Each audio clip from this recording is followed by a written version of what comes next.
Hey there, it is Melanie back with another heavy metallurgy review. Today I'm going to be talking about the new Gravesend album, Gowanus Death Stomp. This comes out on October 27th on $20 spins.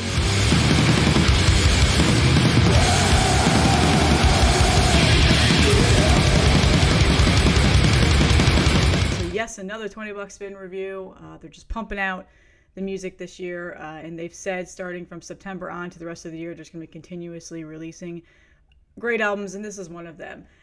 So this is their second full-length album. Their first came out on $20 spinning in 2021. That was called Methods of Human Disposal.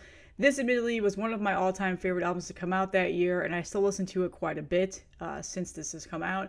I was very excited to see that they were coming out with a new album this year, so I've been super pumped to listen to this, and when I got the promo, I immediately said I am reviewing this album without even hearing anything. So it is a three-piece. They're out of New York, and they're known for their seedy style of music, and it's the theme of like that seedy New York style music where, you know, New York has got the slums and the crime infestation and all of that stuff. So the actual promo of this is that it's a dark and seedy underworld of New York City once again emerges as the cityscape is tainted by sewage, which is exactly how this album feels. It is exactly how their first album feels. That's a very good overall theme to understand before listening to this music. It's filled with crack smoke and trade of flesh. So yeah, it's like the seedy side of New York, essentially.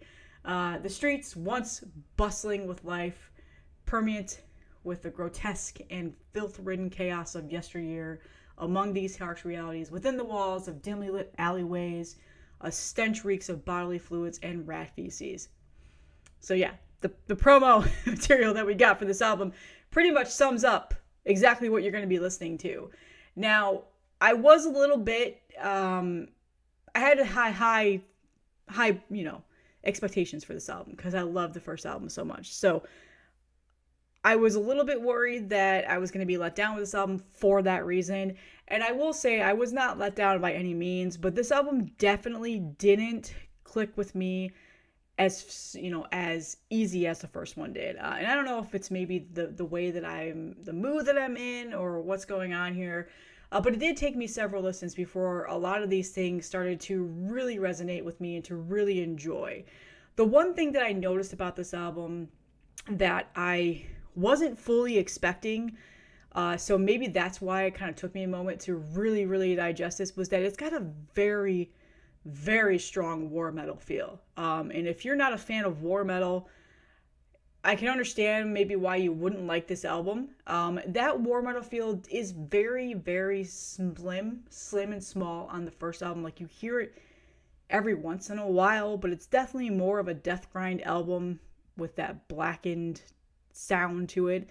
This one, it's pretty much all I hear throughout most of the album. There are a couple songs here that just do sound like a straight up death grind song or a more of a grindcore, blackened grindcore sound that they have. But that war metal sound really sticks out to me. Generally, I'm a pretty big war metal fan. I do love Antichrist Siege Machine, that album that came out last year, I think it was. Absolutely love that album. I love that band. But when you're not expecting that kind of a tone and that kind of a sound to be into an album that may have been hinted at in the first one, but not, heavily, it can take a minute to really digest. War metal is a very chaotic sound. It assaults your ears sonically and can be rather exhausting. Similar to grindcore in that regard. So this was something I just wasn't expecting right out the gates. I will say that this is definitely for fans of Archgoat and Napalm Death, and then Antichrist Siege Machine. Like, there's a lot of those sounds on this album, and it's got more of that almost of feather and bone kind of chaos as well. So there's a lot of different sounds, a lot of different things that I'm hearing on this album, but again, it wasn't what I was expecting when I first heard it, so it kind of took me back a little bit. So to get into the deep dive of the tracks here, it's a 36-minute song. There's 16 total tracks. The longest song on here is 3 minutes and 17 seconds, and oddly enough, that ends up being one of my favorite songs on the album. And that is called Crown of Tar. There's got some synth samples on this song, which is essentially the first minute of the song. So technically, if you really want to think about it, it's about a 2-minute and 17-minute song, or 2-minute 17-second song. But it's by far the one that's got a little bit more groove to it. It definitely has a little bit more of that arch goat feel to it, just in terms of the tempo and how the vocal style is, not in the sense of how it sounds like arch goat, but just the way of his tempo is in terms of how he sings. And it has a little bit more of a variance in terms of the sound.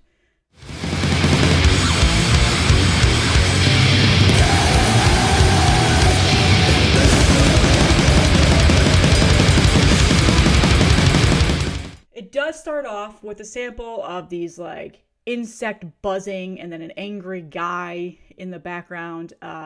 Similar to kind of what you heard on the first album, there was a sample of that in a similar vein. But then it goes right into a ferocious song, 11414, which is, I think, is a fantastic album opener. It's aggressive, it's in your face, it's evil sounding, and you get that overall feel of like, okay, this is what this album is going to be like. It really gives you that as soon as the album starts. The vocal style is raspy and sinister, and I would say it almost feels a little bit less blackened than it was in the first album, but it still is similar. But the vocal style is a little bit more war metal sounding, I guess you could say. And I think that, I don't know if that's just because the way of the grooves and the guitar riffs and how the tempo of the songs are that make me feel that way. But the vocal style is slightly a little bit different from the first album, just a little bit. Production wise, it sounds fantastic though, so it has nothing to do with that.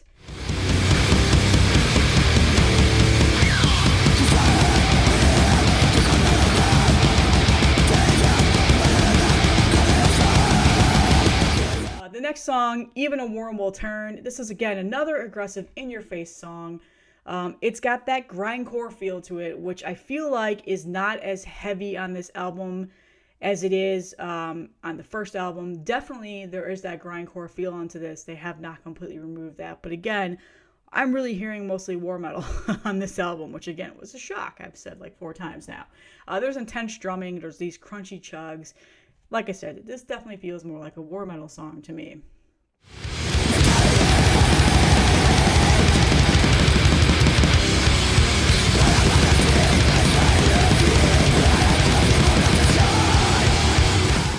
This continues on throughout most of the album. There is not much variance in between song after song with at least the first 10 to 11 tracks. I would say more of the variance comes closer to the end of the album, where we start to hear more synths being incorporated into songs, more slow down grooves, especially on Crown of Tar, like I mentioned. And I would say after Crown of Tar, 30 Caliber Pesticide, this is definitely one of my favorite songs as well. I love the riffs on it. There's an amazing guitar tonality to it. The guitar is a little bit more varied on here, the less of the same tempo that you hear throughout much of the other songs, and it's definitely one of the more unique songs compared to the rest on this album.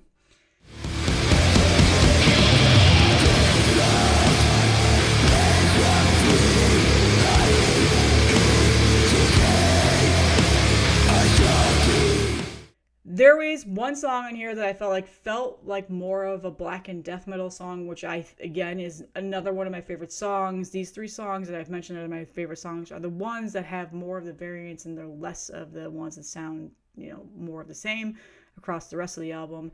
Mort Safe, Resurrection Men. Like I said, this felt like more of a blackened death metal song, which was a nice, accepting sound, considering most of the album before that was a lot of the same fast-paced war metal, in-your-face, sinister, seedy, grimy, really sonically messing with your ears.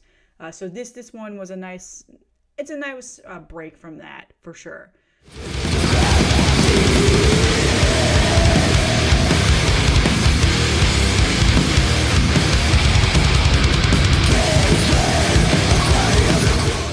The album ends with Vermin Victory, which I feel like is the perfect song to end the album. And I say this is the end of the album. There is another track after this, but it is just synths and sampling in there, and then it ends with that insect buzzing sound like it started off in the album. But this song is, vocals and what you consider a song. It felt more grimy and verminous. It definitely had that filthy, seedy feel to it. It fades out. I felt like it ended the album really well. This was, again, one of my favorite songs.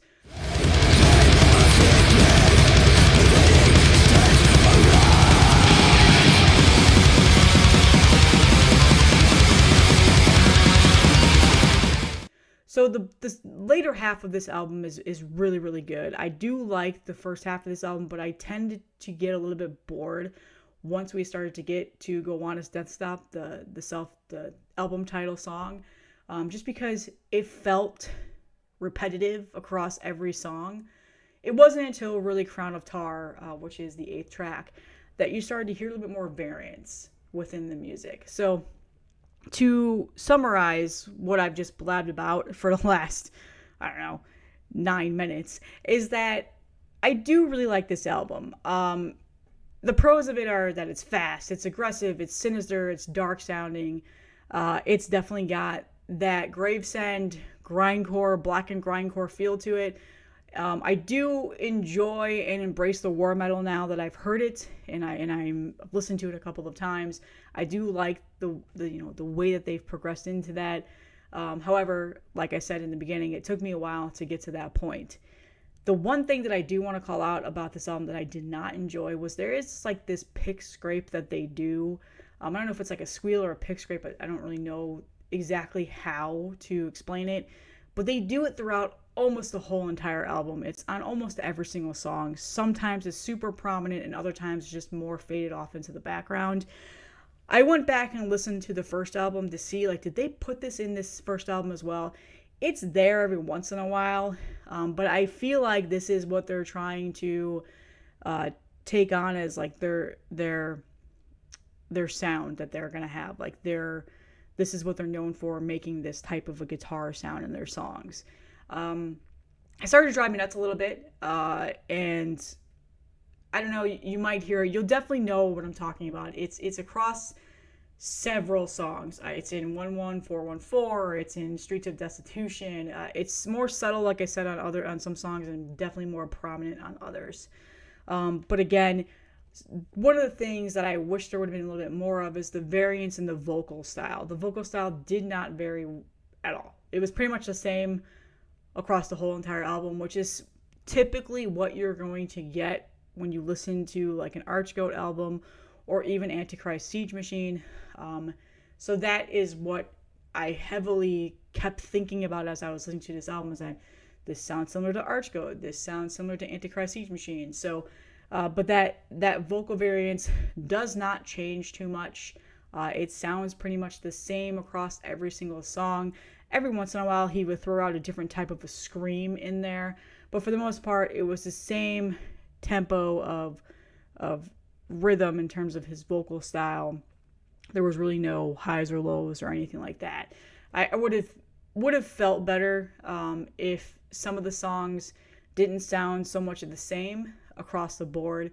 The one thing that I really enjoy about grindcore albums is that several grindcore albums, especially Wormrot's latest that they put out last year, is that, yeah, it's a grindcore band. Yeah, they're fast, aggressive. They're known for having the shorter songs, but each song sounded different. They added a different variation to it, whether it was some sort of a punky style or whether it was some sort of even a ska feel at some points. This pretty much did not do that for me. At least I didn't really hear that a whole lot throughout the album.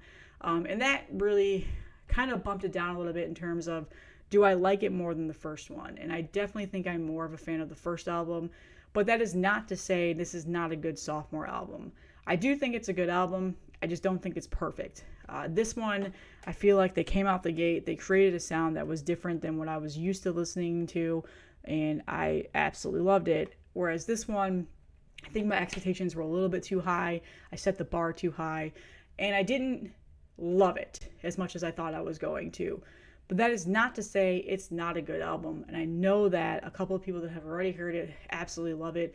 There's definitely a lot of great things about this album that will make it probably some people's year-end lists and some of people's favorite albums to come out this year. I think I need to have a little bit more time with it. I think I need to digest it a little bit more. I listened to it 4 times all the way through, and I feel like by now, these are the criticisms that I might still have after listening to it over and over again. But like I said, it's not a bad album whatsoever. Do I feel like I'm going to pull it off the shelf and listen to it a lot over the next couple of years? I don't know. It's hard to tell. It's got a very unique sound that I really have to be in the mood for. It's not like a Nasm album where I'm generally in the mood, or a Pig Destroyer album in terms of grindcore that I would want to listen to just about every day. But again, not a bad album. This is just all my interpretation of it. So that's all that I have today. I'd be interested to know what everybody thinks about it once you've heard it. I do think it will rank high on people's lists this year, but I don't think that it will come as high as their first album did. So that's all I have. Everybody enjoy. Let me know what you think in the comments, and I will see you in the next one.